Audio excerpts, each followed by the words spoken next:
Hey GreatDrams, today we're having a look at the Four Roses 130th edition. So this is the 130th anniversary of the distillery. Beautiful sample bottle, by the way, absolutely stunning. Yeah, massively impressed by that. But in honor of it being in a small package, I have chosen to use a small glass. And so just pour some of this guy in. Four Roses, which is a beautiful, beautiful bourbon anyway. I think I have a bottle lying around. Oh, here we go. Is it this one? Yeah. So Four Roses small batch, one of the mainstays in the bourbon industry. It's been a favourite of ours at GreatDrams for many a year. We use this at whiskey tastings quite a lot, especially when talking about different styles of whiskey and how to produce amazing American whiskey.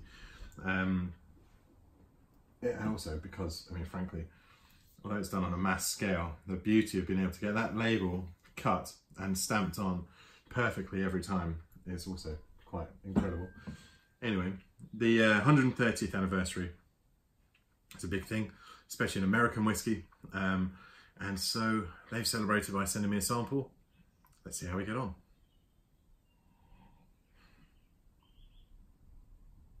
The nose, it's woody, but much more refined than I think I've tasted in an American whiskey for quite a while.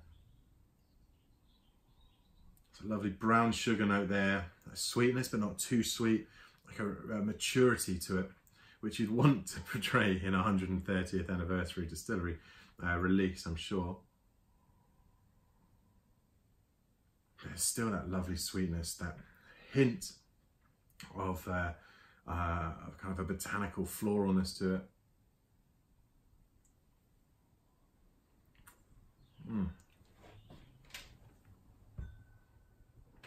Oh, and the palate.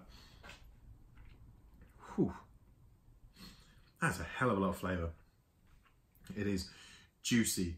It feels almost winey-esque, with a kind of pinpoint that note now, like a black licorice note on the underpalate.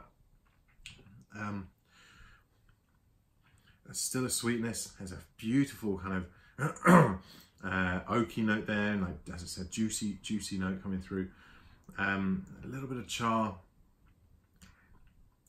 some fruits. So you've got some kind of muted fruits, but they're having to fight through the oak. It's not just on a plate, so to speak.